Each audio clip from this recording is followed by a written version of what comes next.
ഫുട്ബോളിന്റെ പുതിയ അപ്ഡേറ്റ്സുമായി വീണ്ടും സോക്കർ ടോക്ക് എത്തുന്നു. ഫുട്ബോൾ ലോകം കീഴടക്കിയ ലയണൽ മെസ്സിയും സംഘവും ഇതാ പറന്നെത്തുന്നു കേരളത്തിലേക്ക്. ഈ വാർത്ത കേട്ടപ്പോൾ കേരളം ആവേശത്തിലാകുന്നു. കേരളത്തിൽ ഏറ്റവും കൂടുതൽ ആരാധക കൂട്ടമുള്ള സംഘമാണ് അർജന്റീന. കഴിഞ്ഞ 2 കോപ്പ അമേരിക്ക ചാമ്പ്യന്മാരും ലോക ചാമ്പ്യന്മാരും നിലവിൽ അർജന്റീനയാണ്. ലോക ചാമ്പ്യന്മാരായതിനു ശേഷം ഇങ്ങനൊരു വാർത്ത പുറത്തു വന്നതാണ്. ഇപ്പോൾ അത് യാഥാർത്ഥ്യമാകാൻ പോകുന്നു എന്ന വാർത്തയാണ് കേൾക്കാൻ കഴിയുന്നത്.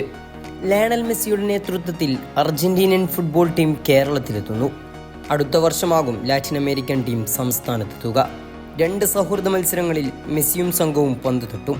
കൊച്ചിയും തിരുവനന്തപുരവുമാണ് പരിഗണനയിലെന്ന് കായിക മന്ത്രി വി അബ്ദുറഹ്മാൻ അറിയിച്ചു. അർജന്റീനിയൻ ടീം എത്തുന്നതിന് ചിലവാകുന്ന ഭീമമായ തുക സ്പോൺസർഷിപ്പിലൂടെ കണ്ടെത്താനാകുമെന്നാണ് സർക്കാർ പ്രതീക്ഷിക്കുന്നത്. നീലപ്പടയെ കേരളത്തിലെത്തിക്കാൻ 100 കോടിയിലധികം ചെലവ് വരുമെന്നാണ് കണക്കാക്കുന്നത്. ഏഷ്യയിലെ 2 ടീമുകളാകും അർജന്റീനയ്ക്കെതിരെ കളിക്കുക. ഏതായാലും മെസ്സിയും സംഘവും കേരളത്തിലെത്തുമ്പോൾ ആരാധക കൂട്ടം നിറഞ്ഞാടും. കാത്തിരിക്കാം ആവേശ മത്സരത്തിനായി. ഫുട്ബോളിൻ്റെ പുതിയ അപ്ഡേറ്റ്സുകൾ അറിയാൻ സോക്കർ ടോക്ക് സബ്സ്ക്രൈബ് ചെയ്യുക.